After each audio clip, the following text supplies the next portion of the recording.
O meu nome é Rosângela, eu sou formada na área da saúde e eu conheci o livro de Urântia em 2011, enquanto eu estava lendo O Cavalo de Troia, do J.J. Benítez. Jesus sempre foi uma figura muito importante na minha vida. Aí eu encontrei o Cavalo de Troia e eu acompanhava bastante o J.J. Benítez.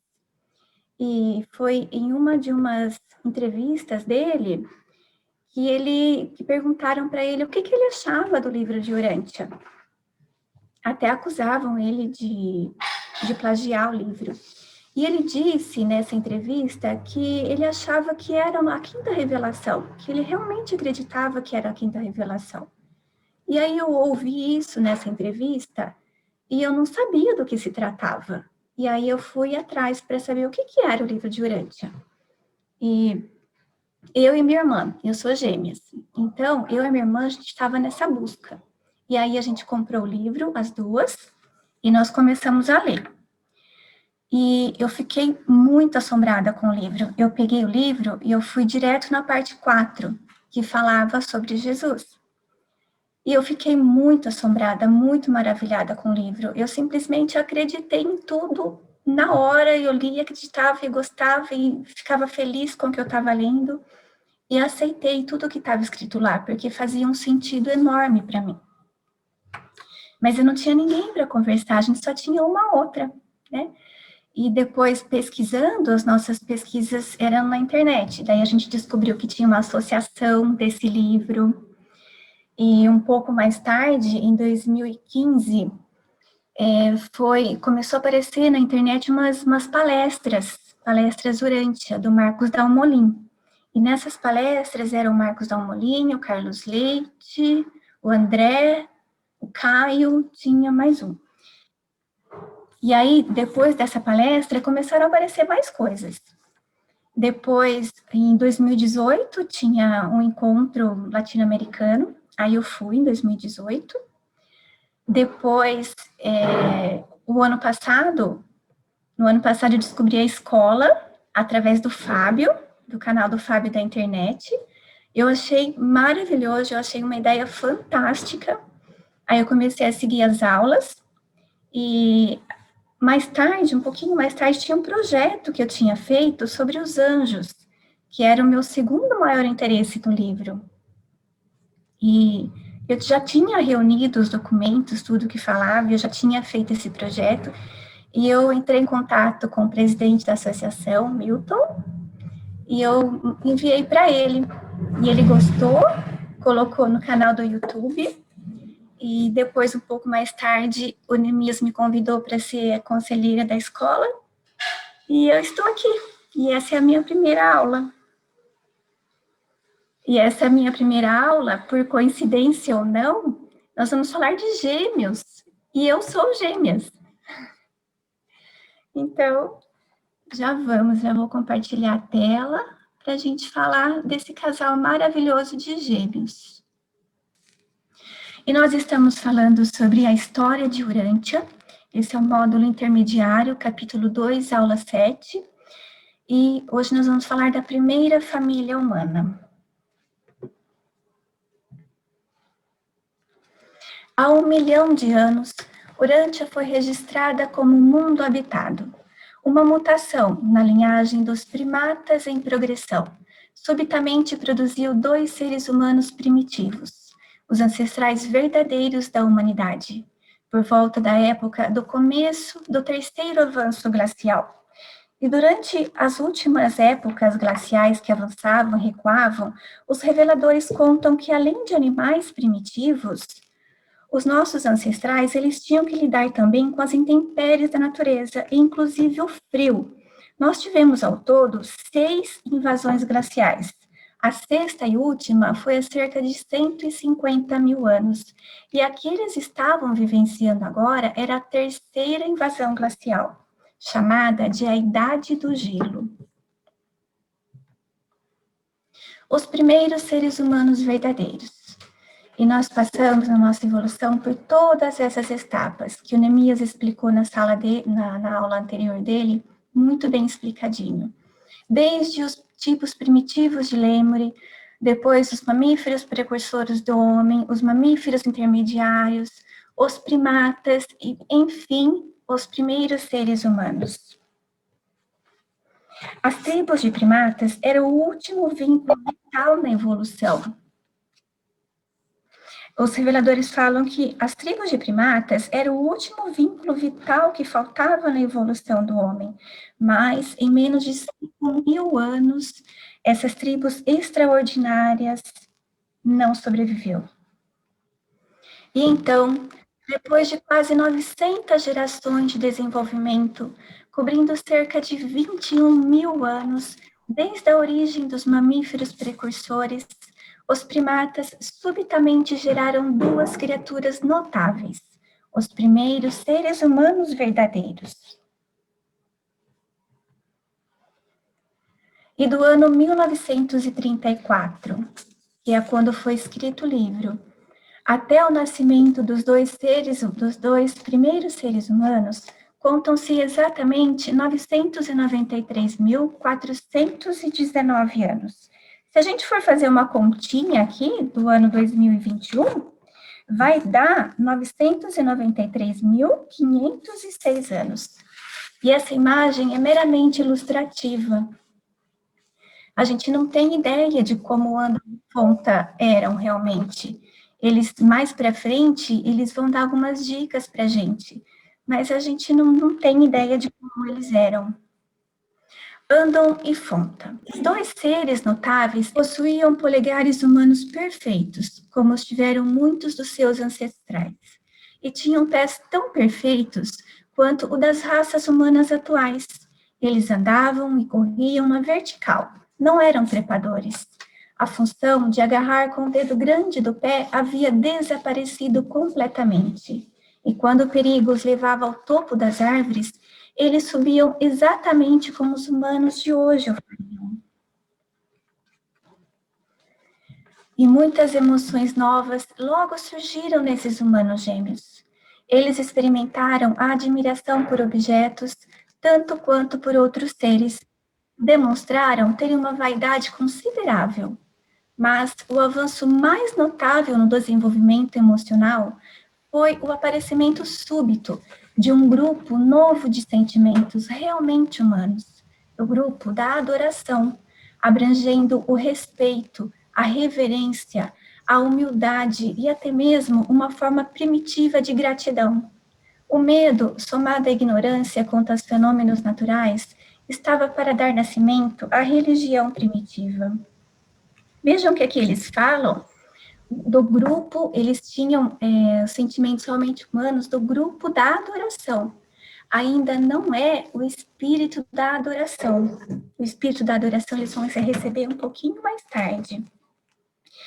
Vejam que os reveladores falam que eles tinham medo também, medo daquilo que eles não podiam compreender, dos sonhos fantásticos que tinham, das tempestades e tudo mais, dando origem ao medo animal herdado, que os serafins nos falam, que a única coisa que eles não conseguem compreender é porque esse medo é verdadeiramente de origem animal. A evolução da mente humana. A princípio, apenas o espírito da intuição podia funcionar no comportamento. O espírito da compreensão tornou-se capaz de dotar tais criaturas com a dádiva da associação espontânea de ideias. Mais tarde, o espírito da coragem, o espírito do conhecimento e o espírito do conselho. E progressivamente, os portadores da vida, eles tinham observado o espírito implementado dos primeiros 5 ajudantes da mente, mas nunca os 2 espíritos ajudantes restantes, que é o da sabedoria e o da adoração.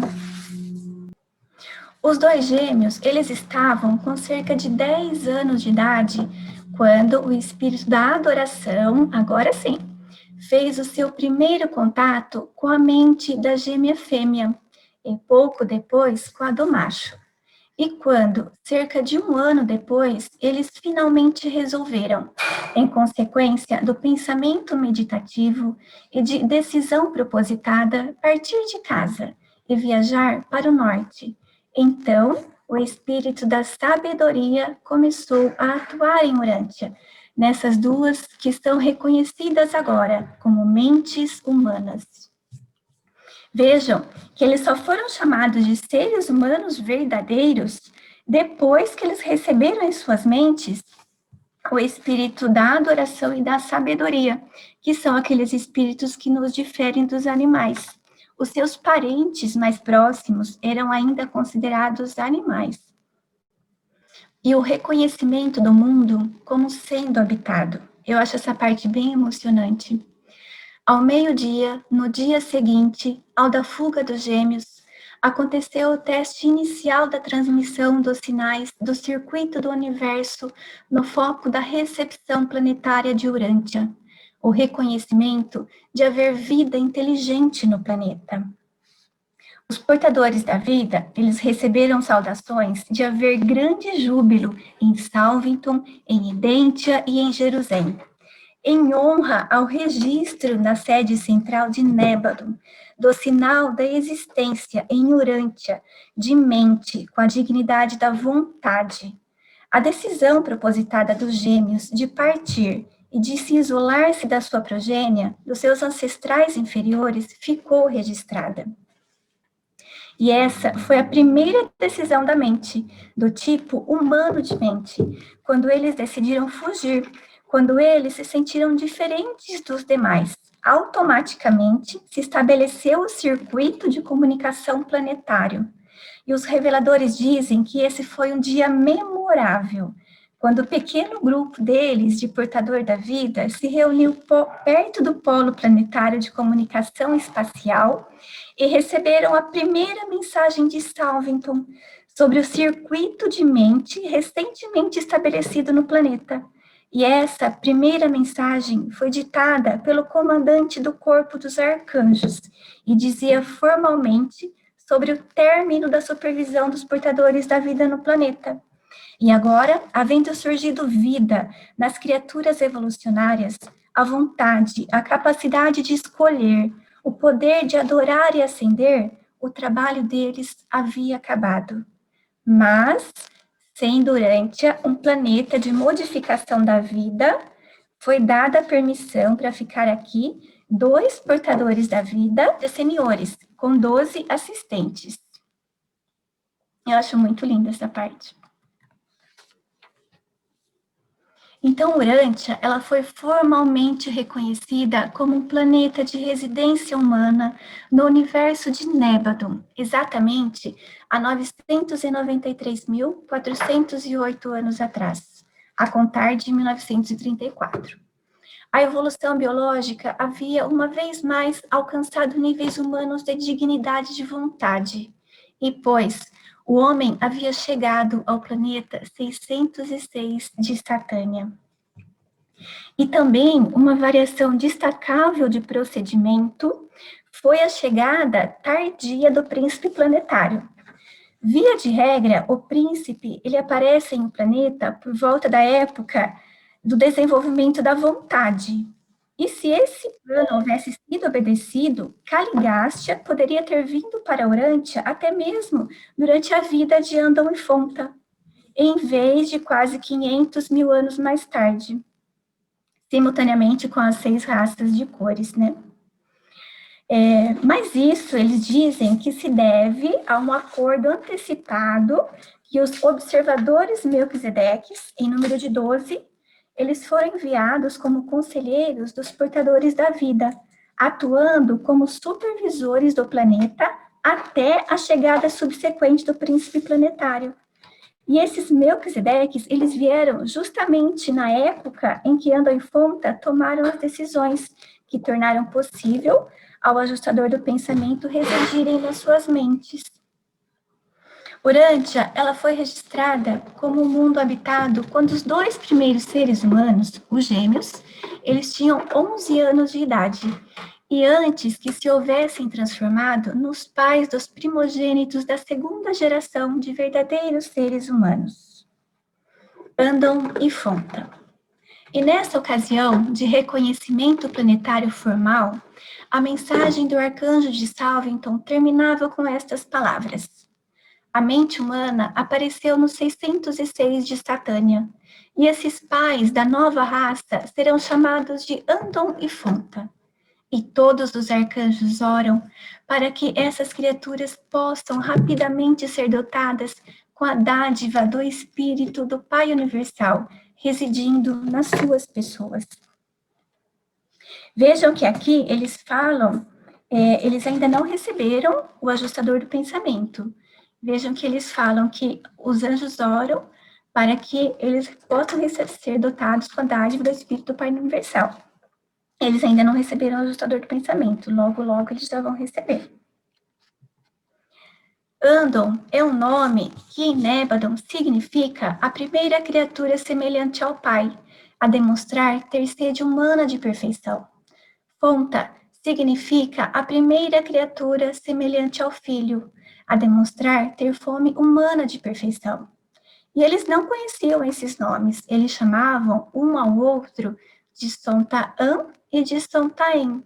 Sontaan significando amado pela mãe, e Sontaim significando amada pelo pai. E, sob muitos aspectos, Andon e Fonta foram o casal mais notável de seres humanos que jamais viveu na face da Terra. A decisão de Andon e Fonta de deixar a tribo de primatas implica uma qualidade de mente muito acima da inteligência grosseira que caracterizou tantos descendentes seus. Mas o vago sentimento que eles possuíam de serem algo mais do que meros animais era devido à outorga da personalidade e da amplificação desta pela presença dos ajustadores do pensamento. Agora eles já receberam os ajustadores do pensamento, que passaram a residir nas suas mentes. Eles resolveram fugir porque eles se sentiam diferentes dos demais, né? Porque com todos esses espíritos ajudantes da mente e agora com o ajustador do pensamento, eles não eram mais animais. Eles eram seres humanos agora e não fazia sentido para eles permanecerem ali. A fuga dos gêmeos. Após decidirem fugir em direção ao norte, Andon e Fonta sucumbiram ao próprio medo durante um certo tempo. Quando jovens, os gêmeos tinham passado a maior parte do seu tempo em companhia um do outro. E por essa razão, eles nunca haviam sido muito populares entre os seus primos animais da tribo de primatas. E ainda pioraram a sua posição na tribo ao construírem uma morada isolada e muito superior em uma árvore. Alguns dos parentes deles também se refugiavam nas árvores. Mas o que eles estão falando aqui é que eles construíram uma morada muito superior no alto das árvores.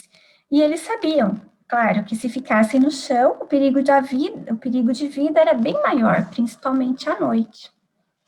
E foi nesse lar, no meio do alto das árvores, em uma noite, em que foram despertados por uma violenta tempestade. E ao se abraçarem internamente por causa do medo, que decidiram final e completamente fugir do habitat tribal e daquele lar no topo das árvores. Eles chegaram a salvo no local que eles já haviam preparado, um pouco antes da meia-noite.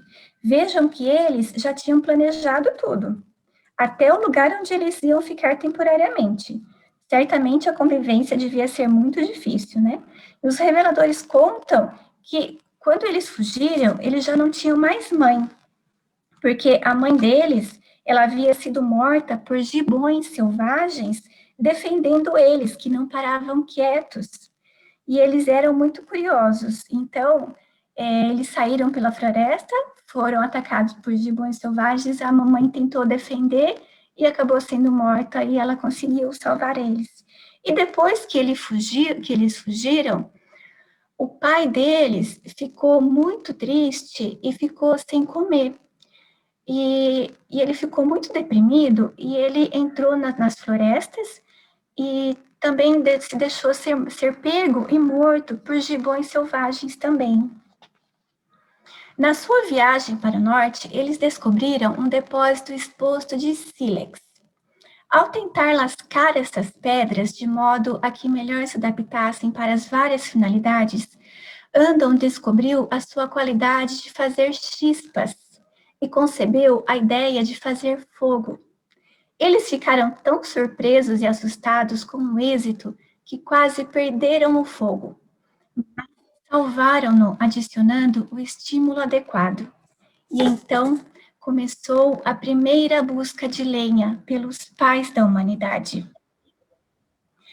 As noites elas iam ficando cada vez mais frias, porque eles estavam chegando à terceira era glacial. Então, eles se viram forçados a fazer uso de peles de animais para se aquecer. E eles foram os primeiros seres a usar peles de animais como roupas para se aquecer.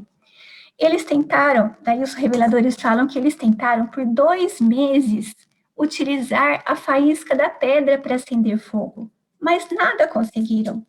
Cada dia o casal bateria as pedras e tentaria fazer a ignição da madeira. E finalmente, em uma certa tarde, à hora do pôr do sol, o segredo da técnica foi descoberto. Quando ocorreu a fonta, subir em uma árvore para apanhar um ninho abandonado de um pássaro. O ninho, ele estava seco, ele era altamente inflamável, né? E, consequentemente, produziu uma chama abundante quando a chispa lhe caiu em cima. E eles dizem que esse foi um dos momentos mais jubilosos das vidas curtas deles. E eles tinham uma vaga ideia que lhes tornaria possível desafiar o clima. Os seus antepassados também já tinham visto fogo, mas através de raios e tempestades. Mas eles nunca antes tinham feito fogo com as próprias mãos. E esse é o sílex, essa pedra é a sílex. E essa pedra, ela foi muito importante na vida deles.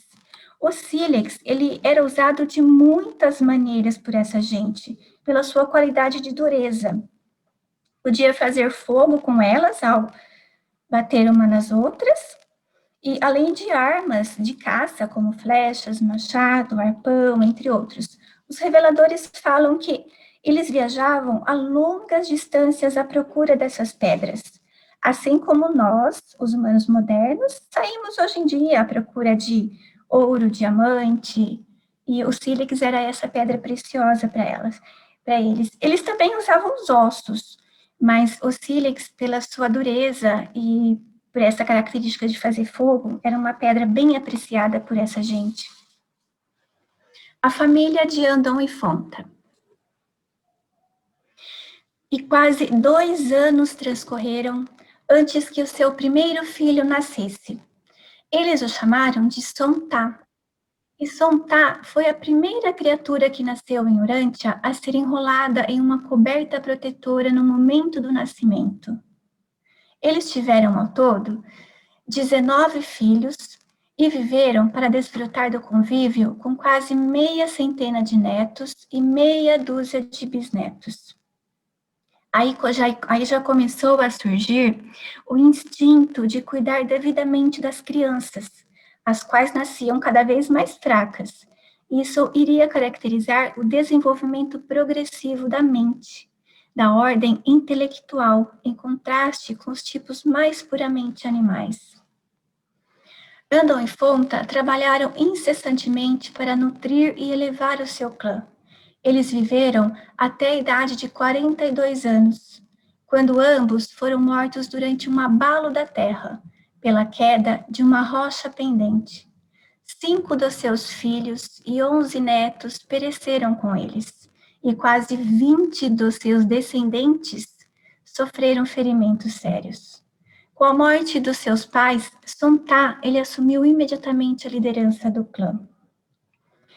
A família domiciliava-se em 4 abrigos contíguos na rocha ou grutas, 3 das quais eram interligadas por passagens que tinham sido escavadas no calcário macio, com os instrumentos criados pelos filhos de Andon. Esses primeiros andonitas evidenciaram um espírito marcante de grupo. Caçavam em grupos e nunca se distanciavam muito do local da própria casa. Pareciam compreender que era um grupo isolado e singular de seres vivos e que, por isso, deviam evitar separar-se. Esse sentimento de parentesco íntimo, sem dúvida, era devido à ministração mental intensificada dos espíritos ajudantes. E com certeza que as cavernas, as grutas que eles escavavam com os instrumentos de pedra deviam ser feitos com o sílex, né, que eles usavam tanto.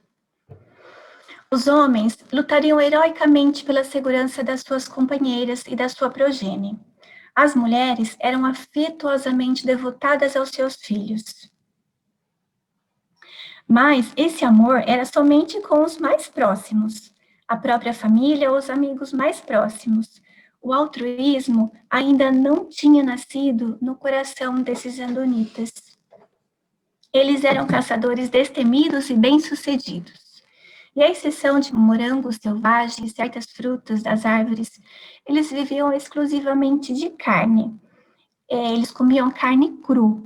Um pouco mais para frente é que eles iam aprender a comer a carne cozida, mas aqui eles ainda comiam carne cru. E essa família de Andon e Fonta manteve-se unida até a 20ª geração. Depois começou a dispersão e eles começaram a se miscigenar, havendo um declínio na raça, mas até a 20ª geração eles ainda eram andonitas puros. Os clãs andônicos. Era o começo de numerosas convenções sociais, emoções em expansão, poderes cerebrais desses seres aumentados. Aí eles já criavam objetos, principalmente para caça. Eles estavam sempre melhorando as suas moradias.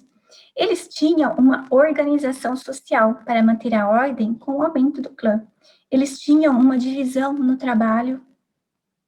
E eles tinham uma ideia da amizade, ainda que vaga e bem tosca. O senso de humor era quase que totalmente ausente. O nosso senso de humor foi bem mais tarde outorgado por uma herança adâmica. Aí algumas características físicas. Eles não eram tão sensíveis à dor, nem tão reativos a situações desagradáveis. O parto dos filhos não era uma prova tão dolorosa nem tão angustiante. Eles tinham olhos negros e uma tez bronzeada. Mediam um pouco mais de 1,5 metros. Possuíam um pouco mais de pelos no corpo que os humanos de hoje. Então, eles tinham menos pelos que os parentes primatas deles. Menos pelos que os primatas. Por isso que eles sentiam frio. Só que menos pelos que eles e mais pelos do que nós hoje. E eles pareciam mais com os esquimós dos dias atuais. Aí eu peguei essa imagem de esquimó. Essa é uma imagem atual. Não que eles fossem assim, mas diz que eles se pareciam com os esquimós dos dias atuais. Eles tinham uma longevidade de cerca de 75 anos. E a maturidade era por volta de 10, 11 anos que eles atingiam a maturidade. Uma linguagem bem desenvolvida evoluíra dos seus esforços iniciais para intercomunicar-se. Essa linguagem continuou a progredir e quase cotidianamente eram feitos acréscimos a ela por causa das novas invenções e adaptações ao meio ambiente. E essa linguagem tornou-se a palavra de Urântia. E essa linguagem, ela foi a língua da família humana inicial, até o aparecimento posterior das raças coloridas. Essa linguagem de sinais e de palavras, de quase 50 ideias no início, e mais tarde eles haviam aperfeiçoado muito e expandido a técnica de comunicação primitiva. A dispersão dos andonitas. E à medida que o tempo passou, os clãs andonitas cresceram em número. Apenas 2 coisas ocupavam a mente desses povos: a caça para obter a comida e a luta para vingar-se de alguma injustiça, fosse ela real ou da imaginação deles. As contendas familiares cresceram, as guerras tribais irromperam e perdas sérias aconteceram entre os melhores elementos dos grupos mais capazes e avançados. Essa raça inicial e a sua civilização primitiva foram ameaçadas de extinção por essa guerra sem fim entre os clãs. E é bem triste isso, porque, segundo os reveladores, é impossível a tais seres primitivos viverem muito tempo juntos em paz. E eles falam que isso tem sempre acontecido em Urântia. O homem é descendente de animais lutadores, e quando estreitamente associados, tais povos sem cultura passam a irritar e ofendem-se uns aos outros. Segundo o livro, perdas sérias ocorreram entre os andonitas e eles colocaram quase tudo a perder. A nossa última guerra foi em 1945. Será que a gente tomou juízo? As primeiras raças andonitas, elas não penetraram muito longe na Ásia e, a princípio, não entraram na África. Esses povos viajaram até serem impedidos pelo gelo da terceira invasão glacial que avançava vagarosamente. Antes que essa imensa camada de gelo alcançasse a França e as Ilhas Britânicas, os descendentes de Andal e Fonta haviam sido empurrados para o oeste, na Europa. Essas tribos andonitas foram as primeiras moradoras das margens dos rios na França e viveram ao longo do rio Somme por dezenas de milhares de anos. E, de acordo com o livro, o rio Somme, ele foi um rio que não mudou seu curso durante milhares de anos. Então, é possível encontrar vestígios dessa civilização ainda hoje lá. E esses povos, eles preferiam acampar perto da borda de uma floresta ou ao lado de uma correnteza, mas também eles usavam grutas ou cavernas como moradias. Aqui eles já evitavam as florestas. O rio Somme, ou na sua forma portuguesa, Soma, é um rio localizado na Picardia, norte da França. A Picardia é uma região histórica da França, que se estende desde os subúrbios de Paris e dos vinhedos de Champagne até as praias da Baía do Somme. O rio deságua no Canal da Mancha e tem 245 quilômetros de extensão. O rio, ele pega tudo isso aqui, ó. Aqui. E quando eu estava, eles dizem que é possível encontrar vestígios ainda dessa civilização nas margens desse rio, porque diz que eles viveram aí por muito tempo. Só que eu pesquisei algum vestígio, tentei achar algum fóssil, mas eu não achei nada. Quando a gente pesquisa esse rio, o rio Somme, só aparece uma guerra. Esse rio, ele foi muito famoso porque houve uma guerra nas margens desse rio, que foi a Primeira Guerra Mundial, de 1916. Aí só fala muito dessa guerra, mas eu não encontrei nenhum fóssil, não encontrei nada de pré-histórica que tivesse relação com esse rio. Mas, em vez disso, um pouco para baixo desse rio, já que eles falam que foram as primeiras moradoras das margens, já que eles falam, que eles comentam aqui, ó, as margens dos rios na França, então eu fui pesquisar a França. E aí eu achei, sim, olha só a minha descoberta aqui. Aí eu achei, esse aqui se chama o Vale do Vézère, fica na França, é um pouco para baixo do rio Somme. E nesse Vale do Vézère existem muitos sítios arqueológicos aí. Aqui sim eu encontrei vestígios que pode sim ser considerados dessa raça, da raça andonita. E no vale desse rio tem muita coisa, muitos vestígios pré-históricos. E foi encontrado próximo a esse rio, tem uma gruta, que essa gruta, ela foi descoberta em 1940. E olhem só, ela foi descoberta em 1940 por 4 adolescentes. E eles só descobriram essa gruta, essas cavernas aí, porque eles disseram que uma pedra rolou num buraco, e aí eles foram ver esse buraco, entraram dentro e se espantaram com a enormidade dessa caverna. E essa caverna, Ela se chama Lascaux. Então, essa descoberta, ela foi em 1940, porque eu acho até que, assim, ficou tão perfeito, assim, durante todos esses anos, simplesmente porque estava escondido, né? Então, quando esses rapazes encontraram essas cavernas, logo a notícia se espalhou e muita gente começaram a invadir esses locais. E olha só, essas cavernas, elas foram cavadas no calcário macio. E depois, olha só o que o governo francês fez. A França é muito chique. Aí ficou se chamando, se chama Lascaux. Então, Lascaux é um complexo de cavernas a sudoeste da França, famoso pelas suas pinturas rupestres. A disposição da caverna, cujas paredes estão pintadas com bovídeos, cavalos, cervos, cabras selvagens, felinos, entre outros animais, permite pensar que tratar-se de um santuário. Eu peguei essas informações na Wikipédia.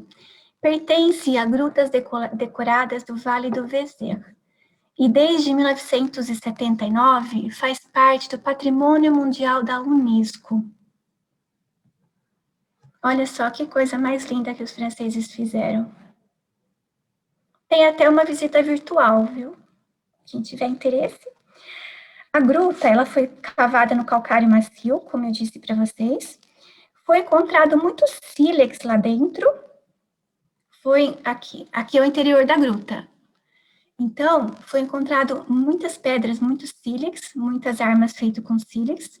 Esses desenhos nas paredes, eles foram feitos com as próprias pedras encontradas na região, as pedras coloridas. Os artistas, os que fizeram esses desenhos, eles faziam assim, eles pegavam essas pedras e moíam essas pedras de forma a obter o pó. Aí esse pó, eles colocavam um pouquinho de água e faziam essas pinturas, e assim era a tinta deles. E essas paredes, tem algumas que têm mais de 5 metros de altura. E aí, como que eles faziam para alcançar lá em cima? Foi encontrado também aí alguns andaimes feitos de troncos de árvores, amarrados com uma espécie de fibra vegetal de plantas. E dessa maneira que eles alcançavam a essa altura. Mas é bem grande essa caverna. É a maior que tem nessa região. Foi encontrada muitas nessa região. Essa região do Vale do Vézère foi encontrado. Tem também a caverna de Les Camarelles, caverna de Font-Gaume, caverna de Altamira, caverna de Le Mostier, mas essa de Lascaux é a maior e mais imponente. Olha só a altura. Aqui tem os restauradores. Aí, os restauradores, eles tentam descobrir qual que é a técnica que esses aborígenes usavam para fazer essas artes, essas pinturas. E eles utilizam da mesma técnica. Olha aqui o potinho na mãozinha deles aqui. Eles utilizam da mesma técnica. Eles amassam lá, trituram o pozinho da pedra, obtendo das pedras coloridas para obter o pó, colocam um pouquinho de água e eles estão restaurando com pincel. E dessa maneira eles mantêm essa arte. E depois, Onagar, o primeiro a ensinar a verdade. À medida que a dispersão adonita se estendeu, o status cultural e espiritual dos clãs retrocedeu por quase 10.000 anos, até os dias de Onagar, que assumiu a liderança dessas tribos, trouxe a paz entre elas e, pela primeira vez, conduziu todas à adoração daquele que dá o alento aos homens e animais. Os adonitas logo desenvolveram medo dos elementos, trovão, relâmpago, chuva, neve, granizo e gelo. Mas a fome permanecia como impulso mais constantemente recorrente nesses dias primitivos. E já que subsistiam basicamente de comer animais, eles finalmente desenvolveram uma forma de adoração aos animais. Essa imagem que eu peguei aqui é uma imagem que eu tirei lá da Gruta de Lascaux, da parede da gruta. Durante o tempo em que estava em voga um animal em particular, contornos toscos dele eram desenhados nas paredes das cavernas. E mais tarde, com o progresso contínuo que se fazia nas artes, esse deus animal era gravado em vários ornamentos. Essa figura também eu peguei lá da parede da Gruta de Lascaux. É um boi, é o animal que mais aparece na gruta lá. Tem até, eles fizeram, lá da França, que tomam conta desse museu, ele tem até camiseta com desenho desse boi. Os povos andonitas, eles formaram muito cedo o hábito de renunciar a comer a carne do animal da veneração tribal. Eles estabeleceram uma cerimônia de reverência, que era feita em torno do corpo de um desses animais venerados. E mais tarde ainda, essa celebração primitiva transformou-se entre os seus descendentes em cerimônias mais elaboradas e com sacrifícios. E essa é a origem dos sacrifícios, como uma parte da adoração. Que o alimento tivesse sido uma coisa de importância tão suprema na vida desses seres humanos primitivos é mostrado pela prece ensinada a esses homens simples por Onagar, o seu grande educador. E essa prece era: ó alento da vida, no dia de hoje, dai-nos a nossa comida diária, livrai-nos da maldição do gelo e salvai-nos dos nossos inimigos da floresta. E com misericórdia recebei-nos no grande além. Onagar, ele mantinha o seu centro de apoio às margens setentrionais do antigo mar Mediterrâneo, na região onde está o atual Mar Cáspio, em uma colônia chamada Oban. Aí eu fui pesquisar, eu achei Oban aqui no mapa.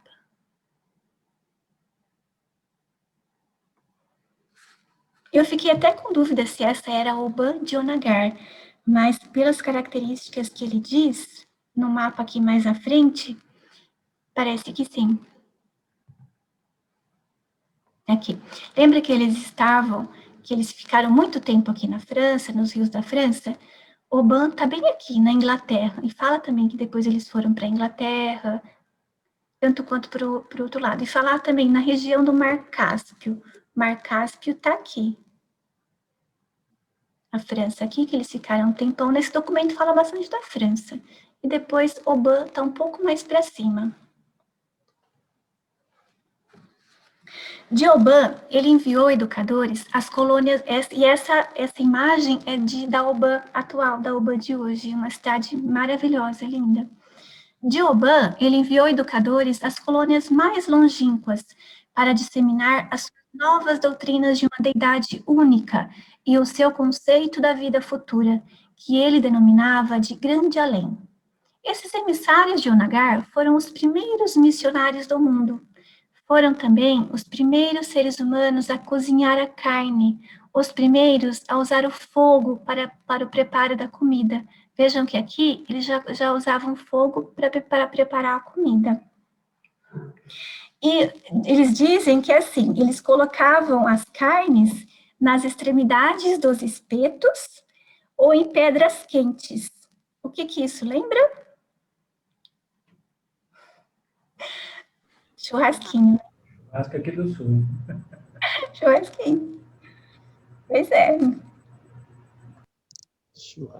Onagar nasceu há 983.323 anos atrás, contados de 1934, e viveu até os 69 anos de idade.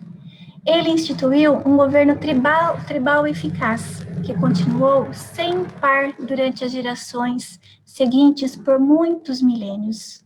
Esse povo simples possuía uma religião real, ainda que primitiva. Nós não temos, essa é uma imagem meramente ilustrativa, Eu só coloquei aqui porque eu gostei muito da carinha dele. Mas a gente não tem nenhuma informação sobre o Nagar.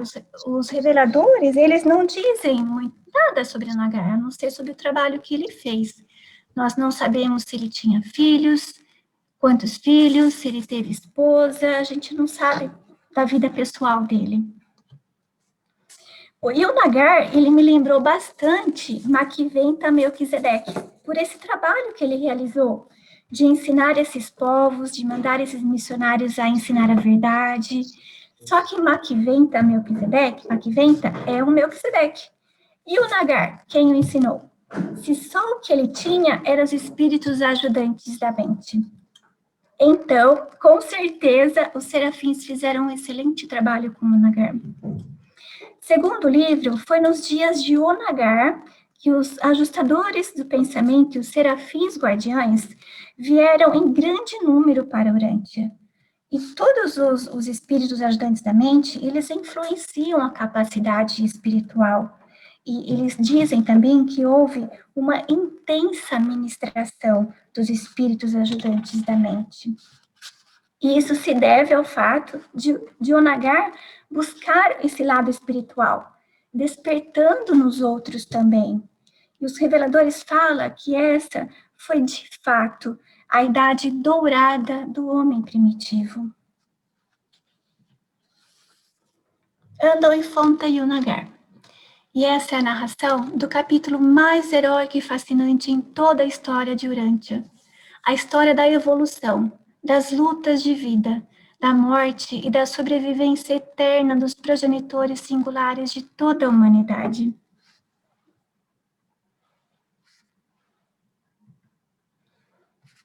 Agora, Ana e Fonta e Onagar. Ana e Fonta, eles nasceram há 993.419 anos, contados de 1934. Onagar nasceu em 983.323 anos, contados de 1934. Isso dá uma diferença entre eles de um pouco mais de 10 mil anos.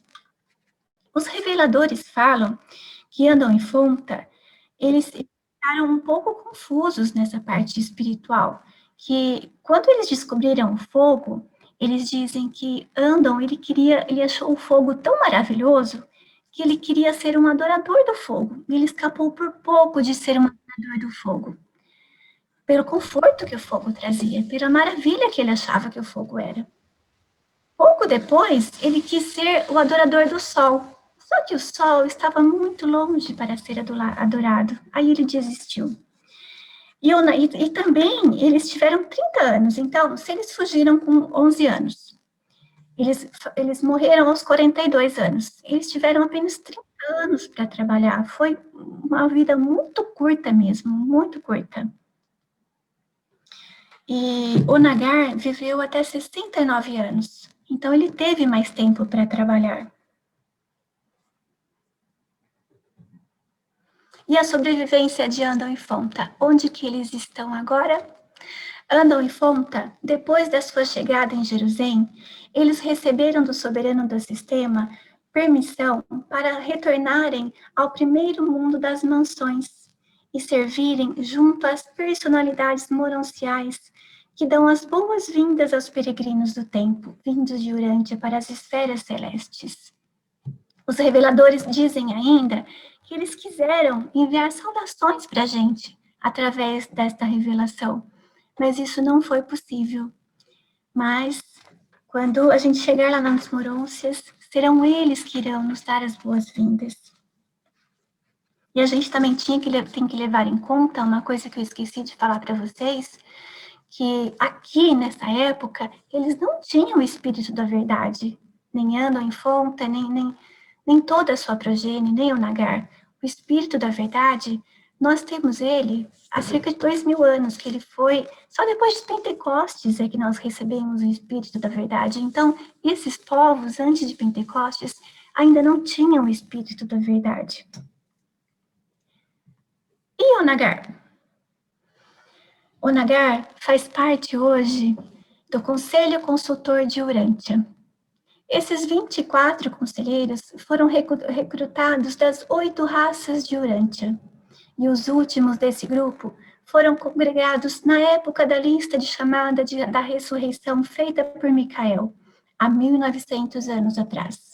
Esse Conselho Consultor de Orântia é constituído pelos seguintes membros. E quem é o primeiro membro desse Conselho Consultor? Onagar. Ele ocupa o primeiro assento. Onagar, a mente mestra da idade anterior ao príncipe planetário, que dirigiu os seus companheiros na adoração do doador do alento. Muito obrigada pela atenção de todos.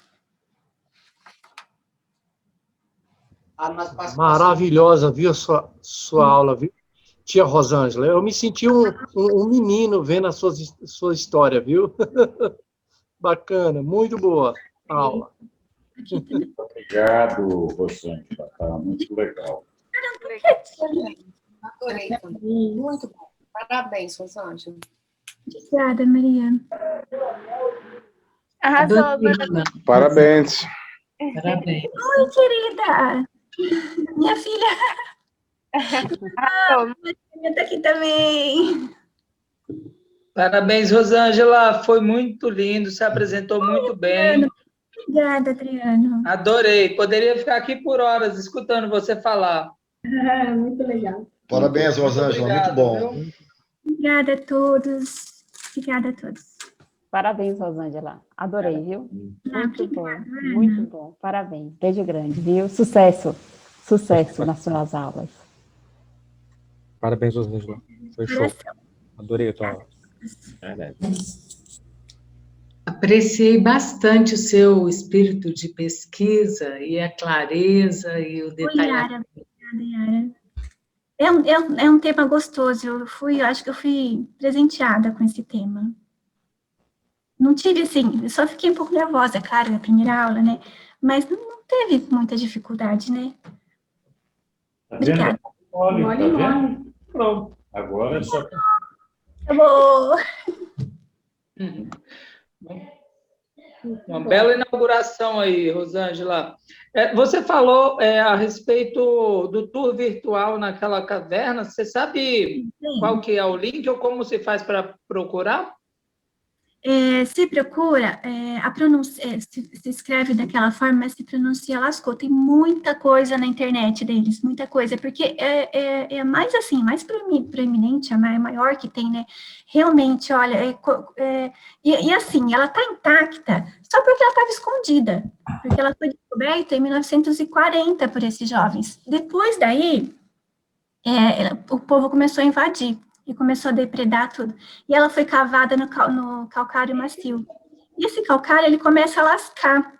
Então, logo, o governo da França já parou com essa bagunça, já fechou. E eles fizeram essa coisa maravilhosa que eles fizeram hoje lá, que é extraordinário. Os europeus são realmente... Vou procurar. Muito... Está fechada agora por conta da pandemia, mas eu vi sim que tem uma visita virtual. Aliás, tem essa visita virtual, mas eu até estava pesquisando, tá alguma coisa com problema no site, mas dá uma pesquisada lá, quem sabe já voltou. Eles têm camisetas estampadas com esse boi, que é o boi, é a imagem que mais aparece. E com relação, assim, à datação disso, eles têm alguma ideia de quanto tempo? Não, eles dizem que é assim, é uma confusão entre eles. Eles tentam datar com carbono 14, mas entre eles mesmo é uma confusão. Eles falam que foram os povos da era magdaleniana. Uma hora eles falam que foram os neandertais. Enfim, ninguém sabe ao certo. Mas lendo o livro, nossa, diz muito, é muito coerente com o que está escrito no livro. É bem coerente. Até a pedra de sílex, né? As ferramentas que eles usavam, eles encontraram lá.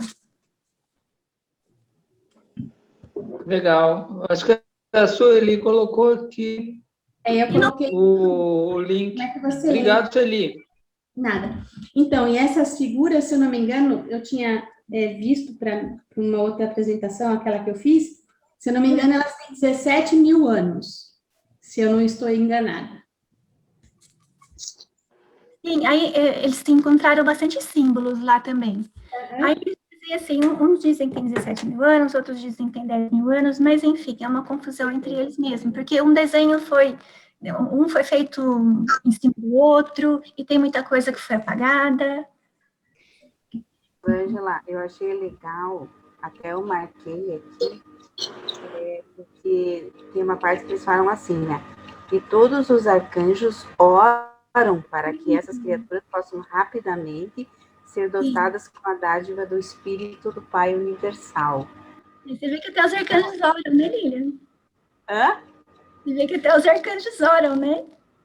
Pois é, interessante, né, porque às vezes fica pensando, mas será que eles oram por nós? Eles oram por nós. Sim, e eles ficam na torcida, viu? Ficam na torcida. E eu achei bem legal que durante o documento tem vários comentáriozinhos assim dos portadores da vida. E eles estavam ali na torcida, sabe? O tempo todo ali na torcida. Muito legal. Eles fazem o trabalho deles, né? Mas tem coisa que não depende deles, tem coisa que tem que deixar acontecer. Esse trabalho de evolução dos mundos e evolução dos mortais, o livro diz que ele é de um tamanho, né, de uma grandeza tão gigantesca que parece ser a ocupação número 1 da maioria das inteligências, né, divinas. Então, assim, não é de se espantar que eles trabalhem com tanto afinco e fiquem tão entusiasmados também, torcendo por nós, né, também. É muito legal. É interessante a questão do ajustador de pensamento. Não tinha me dado conta que eles já tinham recebido o ajustador naquela época, né? Quase 1 milhão de anos atrás. Sim. Interessante. Eles só não tinham o espírito da verdade, né? Esse não. Ah, esse não, né? Esse logicamente veio só agora, né? Mas o ajustador já está trabalhando, né? Bom, Deus Pai está ali sempre, né? Eles também dizem, eu achei muito legal o Nagar. Eu fiz essa comparação porque me lembrou muito o Maquivinta, né? E o Nagar também tinha o ajustador, né? Provavelmente foi esse contato com o ajustador que deu a ele essa posição de profeta. Os serafins são demais, é o trabalho dos serafins. Essa ministração excelente que os serafins fizeram. Eu fiquei impressionado com a oração de Onagar, né? Ele, se fosse assim, uma oração escrita hoje, você ia falar assim, nossa, que lindo, né? Que coisa maravilhosa e inspirada. É quase o Pai Nosso, né? Nossa, é muito, muito, muito inspirada, né? Impressionante de pensar assim isso. E o livro também fala que Andon e Fonta, eles eram de uma inteligência assim, né, bem, uma perspicácia bem peculiar deles, né, que até mesmo as raças posteriores não conseguiram assim desenvolver tão algumas raças posteriores não conseguiram desenvolver tanto quanto eles, né? Algum tipo de percepção e acurácia aí espiritual mesmo, de se preservar. Muito legal isso. Isso aí me deixa pasmado. Verdade, Adriano. E outra questão é que quais são as primeiras pessoas que nós vamos ver nas morôncias? Andou em Fonta? Depois... Tá com a mão levantada, viu? Oi, Henrique? A Ana quer falar. Obrigada, Henrique. Rosângela, eu não sei se você... Uma coisa que me chamou a atenção na sua pesquisa é que teve um acidente, né, que praticamente dizimou a família, a primeira família, né, do Adão e Fonta, que foi ele, a esposa, filho, netos também. E o que me chama a atenção é o seguinte, é que embora Deus tenha um plano na vida da gente, esses acontecimentos não deixam de se concretizar, né? Então, ele não interfere nessas situações. Por que eu chamo essa atenção? Por que isso me despertou? Porque nós estamos vivendo nesse momento que todo mundo sabe, essa questão do Covid. Então, faz parte da trajetória, né? Por algum motivo, faz parte da trajetória da vida humana, quer família, quer como humanidade, que essas coisas aconteçam.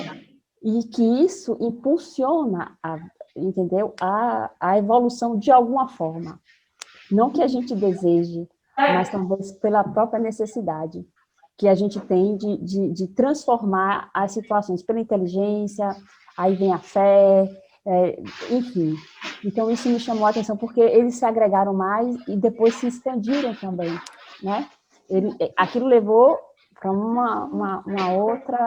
um outro patamar daquela realidade. Então, isso me despertou nesse aspecto. Muito obrigada. Deodoro é muito amante dele. Muito obrigada. Tem tempo, né? 30 anos. Sim, muito obrigada.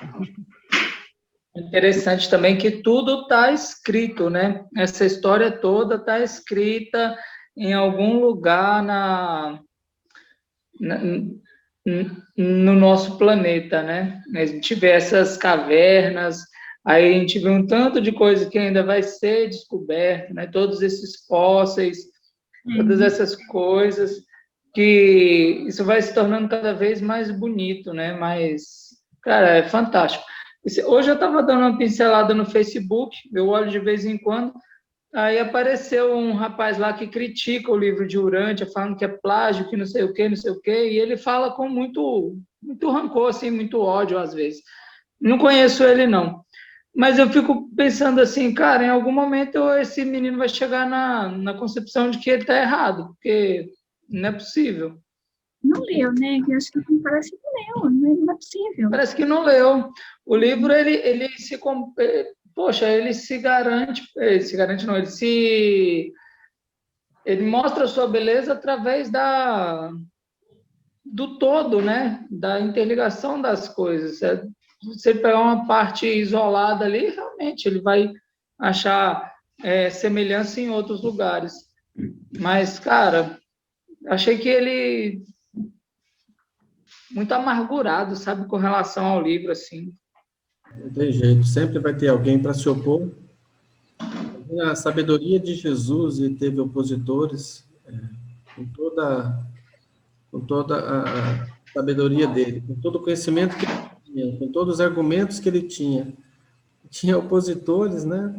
Então, você pegar um livro que é um texto, né? Não é o mesmo que a figura, uma personalidade como o filho criador.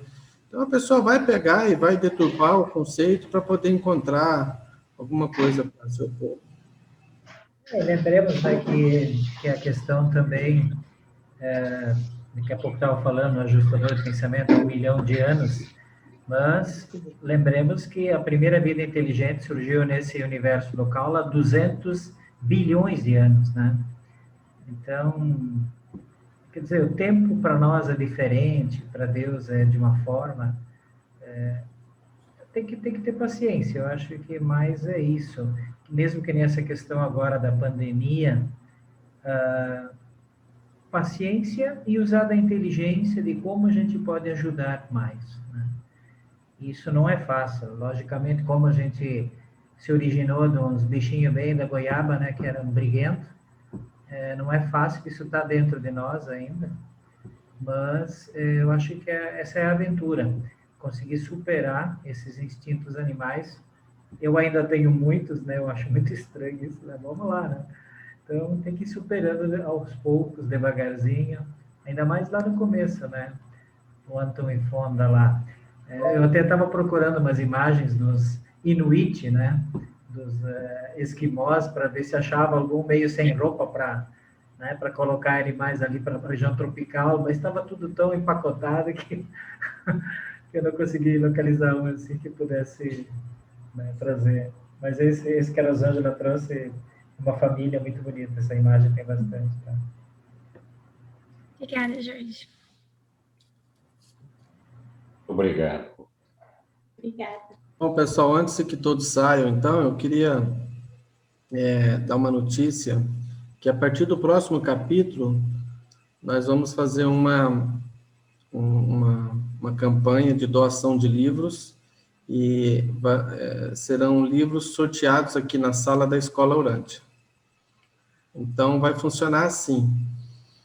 Nos primeiros minutos da aula, nos primeiros 30 minutos, a gente pode estabelecer às 8h30, a gente faz uma lista de nomes das pessoas que estão na sala. E aí, no final da aula, a gente vai sortear um livro para os que estavam, né, presentes. Se a pessoa que for sorteada ainda estiver na sala, ela ganha o livro, né? Agora, se ela tiver saído, aí a gente faz um novo sorteio. A gente está fazendo essa campanha como uma maneira de estimular, né, para a gente ver se a gente consegue atrair mais alunos para a escola também.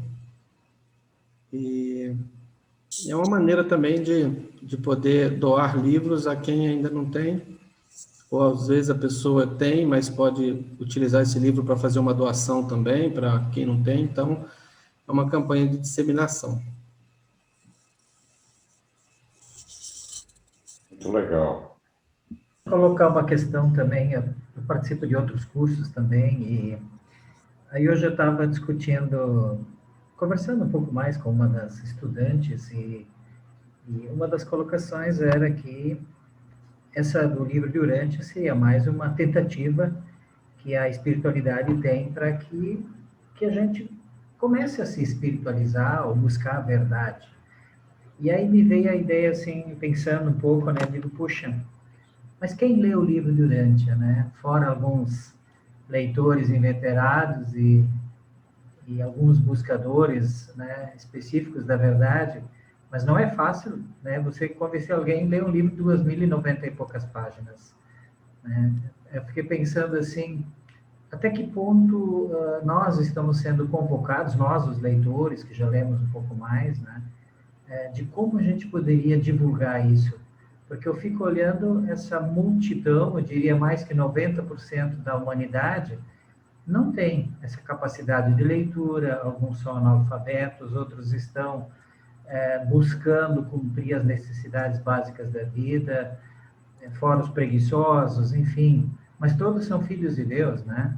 Até a gente olha, quando Jesus escolhe os apóstolos, né, temos várias personalidades, alguns até criam filho dos dois gêmeos Alfeus, né, são considerados de baixa capacidade de entendimento, mas fica muito claro que Jesus coloca, não é a capacidade de entendimento, mas a fé, né, o acreditar em Deus Pai, essa busca que vale, o desejo, né? Mas o que nós poderíamos fazer para divulgar mais? Fazer todo mundo ler o livro vai ser impossível, né? Eu acho que vai ficar num percentual bastante pequeno por bastante tempo ainda na humanidade essa questão. Mas daqui a pouco, sei lá, começar a escrever. Outro professor me disse, Jorge, podíamos ter livros infantis, começar a escrever livros mais simples de entendimento. Acho que o J. Benítez fez um belo trabalho, só que são também 10 volumes e bastante espessos também, né? O primeiro tem 700 e poucas páginas e vai indo. Mas, como a gente está fazendo, claro, palestras, e talvez como colocar isso em nossas vidas também, para que a gente consiga divulgar isso mais, né? Do jeito que Jesus fez, né? Que sempre se amava, sorridente, deixar o outro falar. Isso eu sei, isso tem que mudar a personalidade da gente mesmo, isso não é muito fácil, né? Mas, sei lá, daqui a pouco temos que começar a orar por isso, a rezar por isso, né? Sei lá de que forma pode ser feito. Aí Henrique agora, que é o presidente a nível mundial, tem que ajudar ele com algumas ideias, gerar aí algumas missões, né, alguns objetivos, traçar algumas metas. Gente, a chave dessa disseminação está no mandato de publicação. Então, assim, não é uma coisa explosiva, não é uma campanha de TV, não é um negócio de auditório, não assim, na verdade, nós mesmos temos que mudar. e atrair a atenção das pessoas para o nosso amor, para a nossa paciência, para a nossa tolerância, para a nossa amizade. E na verdade, divulgar os ensinamentos sem falar do livro de Urântia. Se alguém perguntar, você vai lá e fala, não, está aqui, tem um lugar que tem tudo isso. Mas a gente, às vezes, tem a sensação de que a gente não está crescendo, né? De que a coisa está meio parada. Mas não é assim, né? A gente já tem associações nacionais em 15 países do mundo, já tem associações locais em outros 15 países. Essas associações locais logo serão associações nacionais. Então, nós estamos falando que dentro de muito pouco tempo nós teremos 30 associações nacionais. E temos contatos com grupos de estudo e pessoas que nós estamos trabalhando para formar novas associações em quase 40 países. Então, a coisa está caminhando bastante, né? A gente tem a sensação que não. A gente tem que lembrar também que o livro de Urântia, os reveladores, no mandato de publicação, eles falam, né, que o livro não é para esta era, é para uma era que está por vir. E que nós temos que formar líderes e instrutores em milhares de grupos de estudo. Então, essas pessoas que têm dificuldade de ler o livro, de aceder ao livro, de conhecer, de poder assimilar esses conhecimentos, mas têm sede e fome de Deus, vão encontrar os ensinamentos nos grupos de estudo. Então, acho que assim, todos nós devemos ter esse desejo de formar grupos de estudo, de convidar pessoas, amigos, né, para estudarem com a gente. Quando nós começamos o grupo aqui de Curitiba, por muito tempo, o nosso grupo aqui era 3 ou 4 pessoas, era a Sueli, eu e o Milton. E algumas vezes tinha 1 ou 2 a mais. Então, hoje é um grupo maior. Depois veio a Lilian, enfim, vieram outras pessoas que hoje, inclusive, participam online. Então, eu acho que essa disposição de formar grupos de estudo é uma coisa importante para todos nós. Mas essa é uma tarefa de persistência. Não é fácil. É muito fácil você vender ingresso de carnaval, vender ingresso de futebol, vender programas os mais variados possíveis.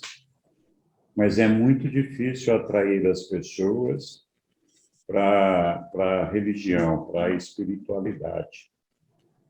Então, a gente tem que ter mesmo, a gente percebe o tamanho do desafio dessas coisas, né?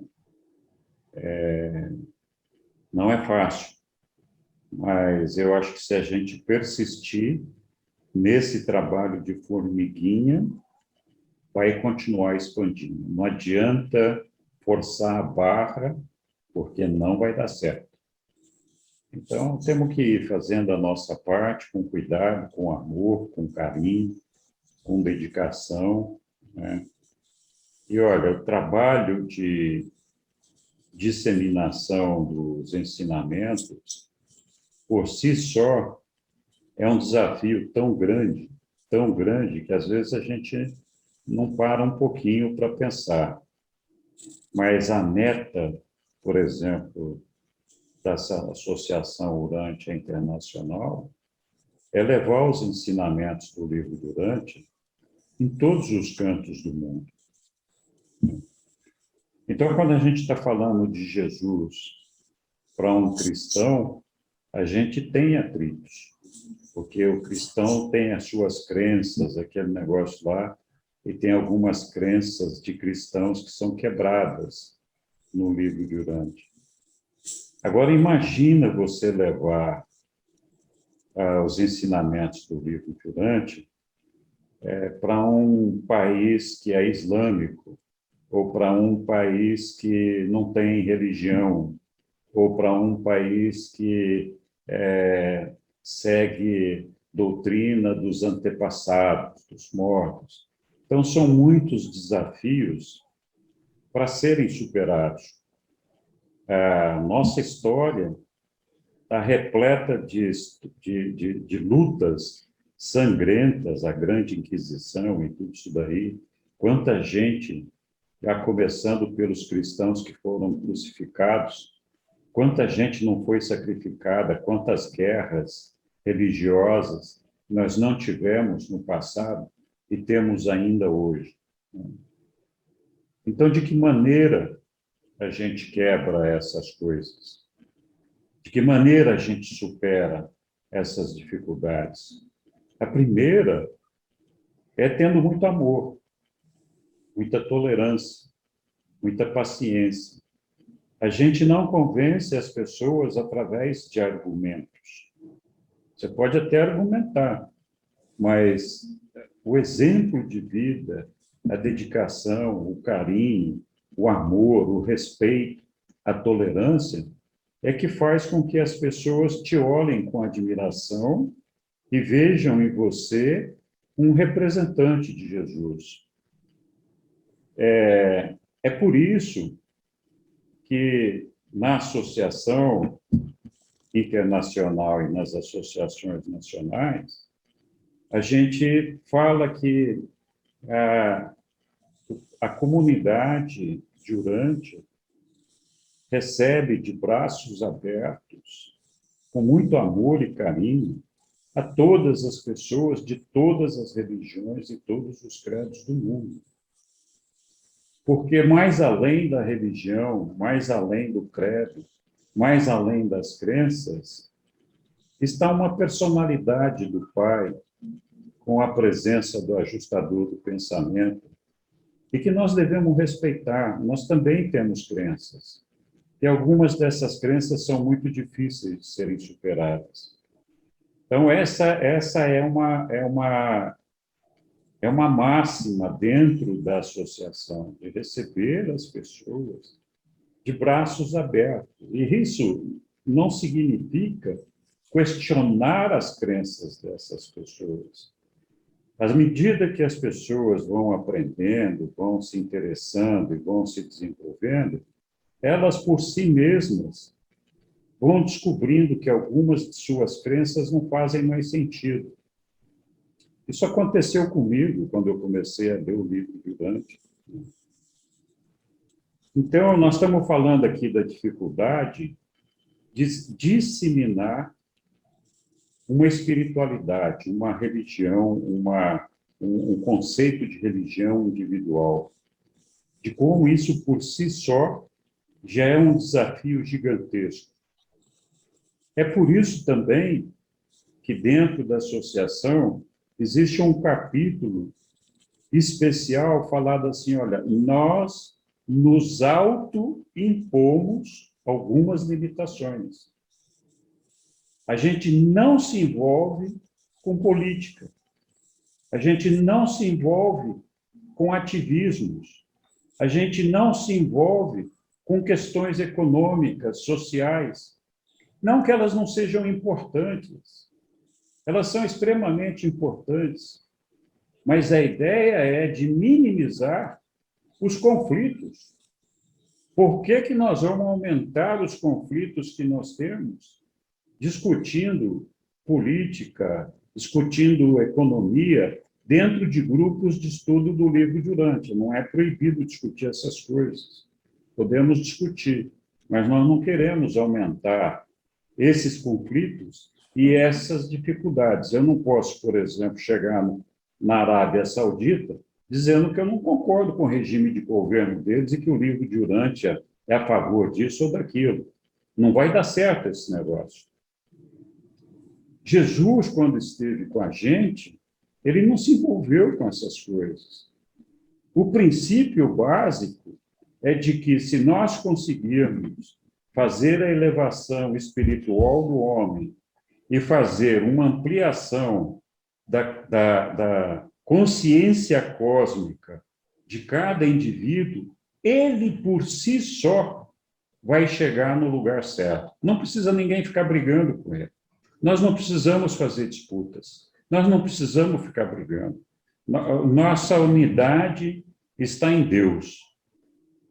Então, muitas vezes, a gente discute coisas que não fazem muito sentido, né? E isso faz mal para a divulgação do livro, faz mal para as revelações, faz mal para atrair novos leitores. Nós temos que tentar concentrar os nossos debates, os nossos estudos, dentro disso que é o ambiente cósmico do livro de Urântia e essa espiritualidade que os ensinamentos nos trazem, com muito amor, muito carinho, muito respeito por todos os nossos irmãos. É claro que nós não concordamos com todas as ideias, é claro que nós não concordamos com todos os políticos. Cada um tem o direito de seguir aquilo que quer. Mas aquele que é um buscador da verdade, um revelador e que é um disseminador, não deve adicionar nas discussões espirituais, carregar ele ainda mais com conflitos de outras naturezas. É por isso que Jesus não se envolvia com essas coisas, né? Então, no fim, eu sempre falo demais, eu tenho que me segurar. Mas eu não sei, eu acho que é difícil, não tem uma chave, uma fórmula mágica, né, que a gente fala, não, está aqui, a receita do bolo é essa. Jesus não trouxe a receita do bolo, ele trouxe sim uma receita de bolo, mas não a de convencer as pessoas. Ele trouxe a receita do bolo para a gente chegar aos céus, para a gente chegar ao Pai, mas não para convencer os nossos irmãos. Então, isso aí nós temos que fazer com o nosso exemplo de vida, não temos que fazer, e trabalhar com carinho, com amor, com dedicação. É um trabalho de formiguinha mesmo. Quanto maior e mais explosivo for a disseminação do livro de Urântia, se a gente colocar isso em todas as TVs do mundo, o livro vai acabar, os ensinamentos vão acabar, porque eles vão ser tão criticados, tão massacrados, tão por gente que nem conhece e nem sabe, que vai cair de pau matando em cima, falando que é mais uma das teorias de conspiração e não sei o quê, né? Então, esse é um trabalho individual, ombro a ombro. Eu acho. Talvez eu esteja enganado. Eu gostaria de falar uma coisa para vocês. Pode falar, já. Eu sou muito nova aqui, eu sou recém-nascida. E uma coisa que me faz voltar aqui não é o livro. Eu ainda não leio. Recém-nascidos não leem. Recém-nascidos são inseridos, recebidos, acolhidos, com tudo isso que você está falando, Henrique. É isso mesmo. Para mim, o que faz sentido é estar num grupo que ressoa características que eu tenho dentro de mim. Porque isso me tira da solidão da vida. Isso me insere nos significados que tem para mim das coisas que fazem sentido na vida. E pode ser que em algum momento eu descubra o livro, mas para mim eu tenho mais sede de beber desse conhecimento aqui, que eu percebo que vocês também, assim como eu, vivem. né? Isso que Urântia traz, o livro traz, pelo que eu tenho ouvido até então, é muito complexo para o meu cérebro de recém-nascida. Eu preciso ser mais tocada, né? E essa coisa do toque, de ser tocada, ela vai sendo tecida por uma invisibilidade, mas por um respeito que eu vejo aqui no grupo, que é tudo isso que você falou, que ecoou em mim. Basicamente, eu respeito as ideias diferentes, as concepções e entendimentos diferentes. Não há uma competitividade, aqui há uma inclusividade. Então, eu fico pensando o seguinte, a gente vem de caminhadas nas nossas jornadas e estamos próximos, estamos ligados aqui por uma afinidade. Então, eu me sinto bem aqui nesse grupo, por isso eu volto. Muito obrigado, Yara. Seu depoimento é muito importante. E essa analogia, essa posição que você está colocando como um bebê, como alguém que está nascendo e crescendo, é muito importante. Nós temos uma dificuldade muito grande de seguir a orientação de Jesus na regra de ouro, mas não a regra de ouro que amai os vossos irmãos como vós amais a vocês mesmos, qualquer coisa do gênero. Porque Jesus trocou essa máxima, né? Ele falou assim, ó, essa regra de amar o próximo como você se ama, já não é boa. A boa é que você ame o próximo como eu vos amei. E quando Jesus fala como eu vos amei, ele se coloca na posição de Criador, na posição de Pai. E esse entendimento, ele é muito importante para facilitar a nossa espiritualidade e a nossa vida. Os ensinamentos de Urântia, eles fazem questão de ressaltar a importância da paternidade. Quando eu falo da paternidade, eu não estou falando do pai, estou falando do pai e da mãe, todo mundo. Não vamos entender que tem uma discriminação das mulheres aqui. Então, o livro de Urântia coloca de uma maneira, os reveladores, colocam isso de uma forma tão clara e tão importante, que na carreira ascensional de todos os mortais, ele não vai para lugar nenhum, se não tiver vivido a experiência da paternidade.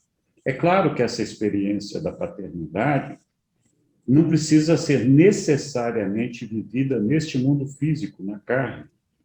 Idealmente, sim. Mas aqueles que não tiveram essa oportunidade, os reveladores nos contam que terão a oportunidade de viver a experiência da paternidade nos berçários dos mundos moronciais. Então, assim, sim ou sim, você tem que experimentar, vivenciar essa experiência da paternidade. Por quê? Porque essa experiência da paternidade é aquela que nos permite conhecer a Deus como nosso Pai, perceber o amor que Deus tem por nós.